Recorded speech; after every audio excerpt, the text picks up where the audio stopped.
Que deviennent ces millions de plateaux repas et tous les déchets qu'ils produisent?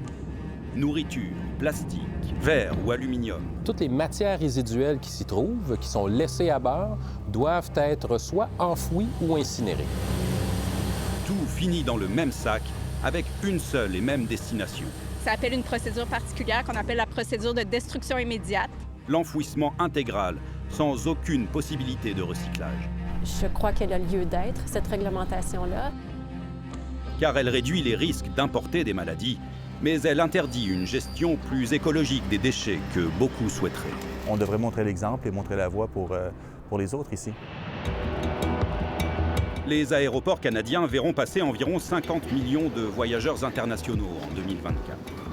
Sur chacun de ces vols en provenance de pays plus ou moins exotiques, se cache un risque de contamination pour la faune et la flore canadienne. Je ne crois pas que le Canada veuille vivre un épisode de peste porcine africaine ou de fièvre afteuse qui aurait des conséquences dévastatrices sur l'économie du pays, sur la santé animale. Santé Canada l'écrit en toutes lettres pour la fièvre afteuse, par exemple. Une éclosion serait une catastrophe nationale. La fièvre afteuse doit aussi être considérée comme un agent de terrorisme agricole. C'est d'ailleurs l'année suivant la dernière épidémie en Europe, qui a coûté des milliards de dollars et des millions de vies animales, que le Canada a mis en place un règlement. Il ne concerne pas les voyageurs, mais les déchets qu'ils produisent à bord des avions. Ce qui demeure dans l'avion, le journal qu'on a terminé de lire, la canette de boisson gazeuse qu'on n'a pas bu, les repas qui n'ont pas été servis, eux sont traités selon la directive sur les déchets internationaux et doivent donc être enfouis ou incinérés. Il y a d'un côté ce qui est sorti de l'avion par le traiteur des compagnies aériennes et ce qui est sorti au moment du nettoyage de la cabine qui se retrouve dans ces conteneurs sur le tarmac de l'aéroport de Montréal, par exemple. Et on trouve facilement du plastique, de l'aluminium qu'on pourrait valoriser et qui vont être ici enfouis à 100% dans la région de Montréal. Selon le protocole de l'Agence canadienne d'inspection des aliments, tous les déchets sortis de l'avion doivent être transportés par le chemin le plus court possible pour être enfouis ou incinérés. Pour les avions qui atterrissent à Montréal, ils prennent la direction du complexe d'Enviroconnexion, à environ 50 km. Les responsables n'ont pas souhaité que notre caméra suive le camion jusqu'à sa destination finale, mais assurent respecter les règles de Santé Canada.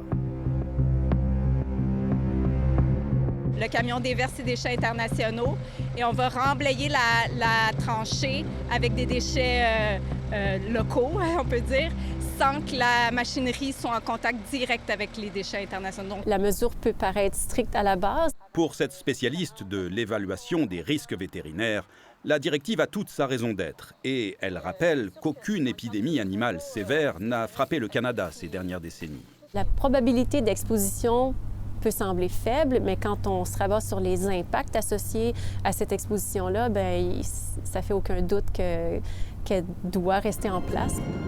Selon l'Association internationale des transporteurs aériens, sur chaque vol, un passager génère en moyenne 1,5 kg de déchets, qui risquent d'avoir été en contact avec de la nourriture, qui risquent elles-mêmes d'être vectrices d'un virus. Mais les mentalités changent.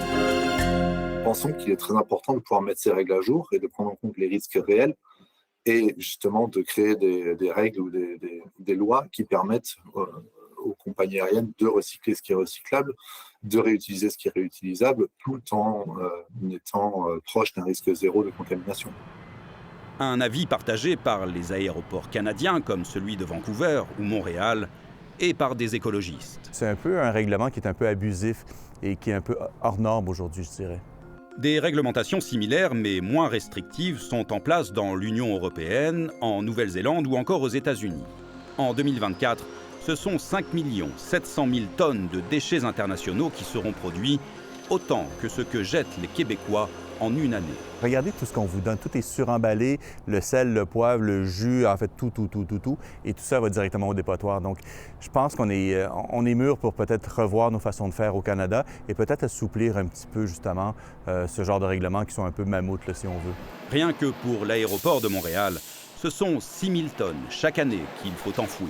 Commençons au moins par un projet pilote, par exemple sur les canettes de boissons gazeuses, où là, on parle d'aluminium qui, de toute façon, pour être recyclé, serait chauffé à des températures telles qu'aucune bactérie survivrait.